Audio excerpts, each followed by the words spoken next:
শুধু তিলোত্তমা কেন, চিকিৎসকদের জন্য কেউ যদি মারা গিয়ে থাকে তাদের বিরুদ্ধে সুনির্দিষ্ট এফআইআর হওয়া উচিত, বললেন নওশাদ সিদ্দিকী।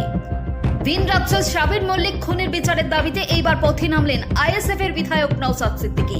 রবিবার বিকেলে বসিরহাটের 2 নম্বর ব্লকের খোলাপাতায় টাকি রোড থেকে প্রতিবাদ মিছিল শুরু করেন। একদিকে আর্যিকর কাণ্ডের দ্রুত বিচার চেয়ে, অন্যদিকে সারা দেশের যেভাবে পরিযায়ী শ্রমিক খুন হচ্ছে তাদের বিচারের দাবিতে প্রতিবাদ বিক্ষোভ মিছিল করেন।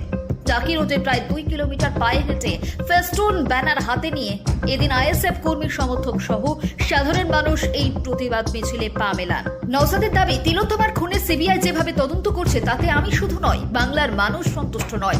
সারা দেশে যেভাবে শ্রমিক খুন হচ্ছে তাদেরও ন্যায় বিচার পাওয়ার দরকার। পাশাপাশি আর্যিকর কাণ্ডের দ্রুত বিচার হওয়া উচিত।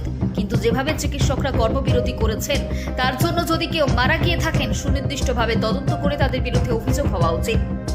Report BNA news. তিলোত্তমার সাথে যে অন্যায় পাশবিক অত্যাচার হয়েছে তার প্রতিবাদে আমরা নেমেছি।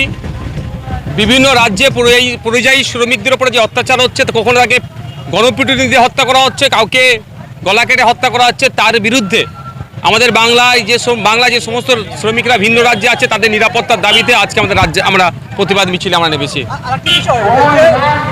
ব্যাপারটা হচ্ছে এটা আমাদের মিসগাইড করছে স্বাস্থ্য দপ্তর। যদি বিনা চিকিৎসায় কেউ মারা যায়, সে ডাক্তারদের জন্য হচ্ছে, তাদের বিরুদ্ধে সরকারের পক্ষ থেকে, স্বাস্থ্য দপ্তরের পক্ষ থেকে কোনো এফআইআর হয়েছে? মাত্র 6 থেকে 9,000 জুনিয়র ডক্টররা আপনার প্রতিবাদ করছে, তার জন্য বিনা চিকিৎসায় মারা যাচ্ছে বলে তাদেরকে দোষ চাপিয়ে দেওয়া যায় না। এটা যদি সত্য হয়ে থাকে, আগে রাজ্য প্রশাসনের উচিত হবে তাদের বিরুদ্ধে এফআইআর করা, সেই তার বিষয়ে করা। কিন্তু দুর্ভাগ্যের বিষয়, যেখানে 90,000 সিট আপনার ডক্টর আছে, তারপরে 6,000 ডাক্তার বা 7,000 যারা পড়ুয়া ডাক্তার আছে তাদের নামে দোষ চাপিয়ে দিলে হয় না।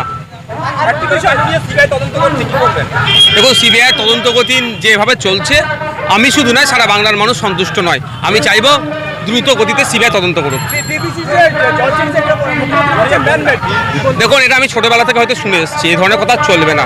ডিবিসি যদি অনিয়মিত পানি ছাড়েন বা ঝাড়খণ্ড সরকার যদি আমাদের সাথে অন্যায় করে, তাহলে সুপ্রিম কোর্টে গিয়ে মামলা করছে না কেন? বর্ডার সিল করে দিয়ে সমস্যার সমাধান হবে না। মামলা করতে হবে রাজ্যের পক্ষ থেকে, মামলা করলে সমস্যার সমাধান হবে।